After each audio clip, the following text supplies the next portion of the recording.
네, 은혜로운 섹터 장은혜입니다. SMR 관련 이슈가 주말 사이에 또 들려왔더라고요. 어떤 이야기였는지 자세하게 살펴보도록 하겠습니다.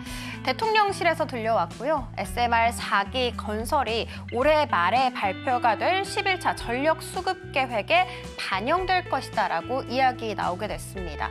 사실 SMR 4기는요. 대형 원전 1기와 맞먹는 출력 수준을 자랑을 하고 있습니다.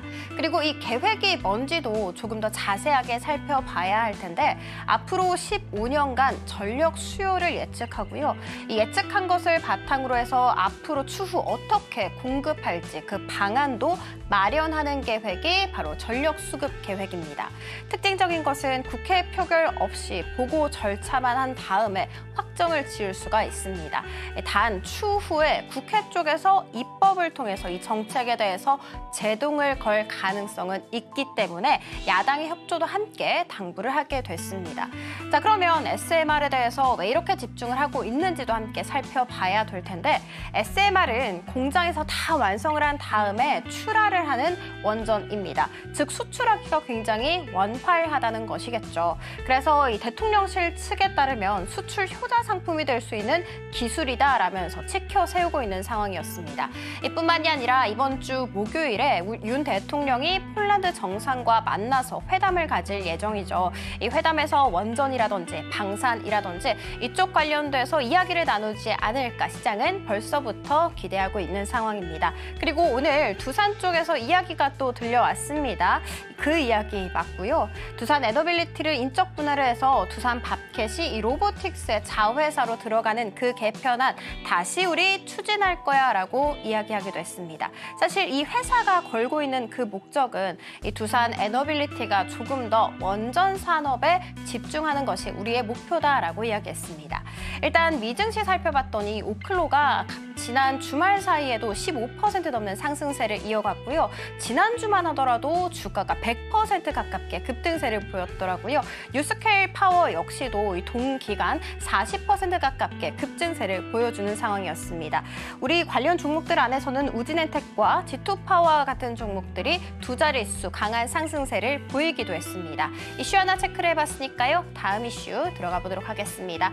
다음 이슈 역시도 정부발 이슈였습니다. 대왕고래 이야기였는데 어떤 이야기였는지 자세하게 살펴보도록 할게요. 동해 영일만 가스전 1차 시추 용역 사업자로 슐럼버그를 선정했다라는 이야기였습니다. 이 슐럼버그라고 하면은 미국 기업이고요. 전 세계에서 1위 탐사 시추 기업으로 잘 꼽히고 있는 회사죠. 그러면 이 기업이 뭐 하는지도 살펴봐야 될 텐데 추후에 암석이라든지 가스 성분을 잘 분석을 해서 지층 구조를 파악을 하고요. 그리고 더 나아가서는 매장량이 많은 지역을 선정을 해서 이 지역의 시추공을 뚫을 예정입니다. 그리고 결과적으로는 매장 여부를 파악하는 것이겠죠. 12월부터 시작을 할 예정이고요. 그 결과는 내년 상반기 중으로 발표가 되지 않을까 이야기 나오고 있는 상황입니다. 넥스틸과 같은 종목이 오늘 가장 강한 상승세를 보여주고 있더라고요. 개별 호재 하나 있었습니다. 시추 기자재 입찰 사업을 했는데 여기에서 선정이 된 것이 바로 이 넥스틸이었습니다. 사실 시추공을 보호하기 위해서는 외곽에 강관을 설치하는 케이싱 작업이 필요합니다. 여기에서 넥스틸이 특수 강관을 담당을 하게 된 것이죠. 장중한 때 26%대까지 급등세를 보이기도 했습니다만 윗꼬리를 좀 길게 단 상황 그리고 음봉 전환한 상황이라는 거 말씀드리도록 하겠습니다. 이슈 두 가지 체크를 해봤으니까요. 다음으로는 국내 테마 탑3 들어가 보도록 할게요.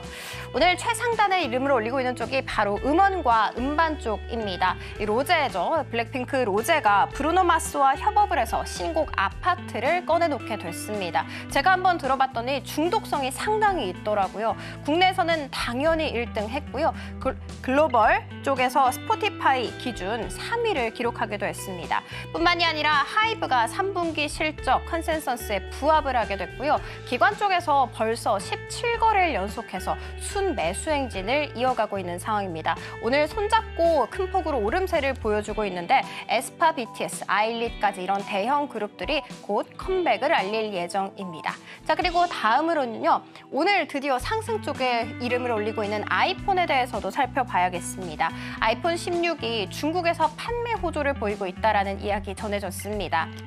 그 안에서도 또 값이 비싼 모델 프로와 프로맥스가 전년 동기 대비해서 판매량이 44%까지 증가했다는 이야기 속에 애플이 1% 넘는 상승세를 이어가기도 했죠. 제가 주가 흐름 한번 살펴봤더니 여기 적혀있는 이 세 종목 모두 다 올해 상승률이 정말 낮더라고요. 심지어는 마이너스를 큰 폭으로 기록하고 있는 상황이었습니다. 특히 덕산 네오룩스 같은 경우에는 올해 마이너스 35%를 기록했지만 그래도 오늘 장중 한때 7% 이상의 상승세를 이어가기도 했다는 거 알려드리도록 하겠습니다. 자, 그리고 마지막은 우주항공입니다. 오늘 코스닥 시장에 신규 상장을 알린 종목 루미르는요. 공모가가 12,000원이었습니다. 그런데 장중 한때지만 19,000원 웃선에서 거래가 되기도 했습니다. 이 종목은 지구 관측용 인공위성 제조 전문 업체라는 거 말씀드리도록 할게요. 인텔리안테크 같은 경우에도 오늘 개별 호재가 있었죠. 289억 원 규모의 공급 계약 체결 소식 속에 10% 가깝게 큰 폭으로 오름세를 보여주기도 했습니다. 은혜로운 섹터 장은이었습니다.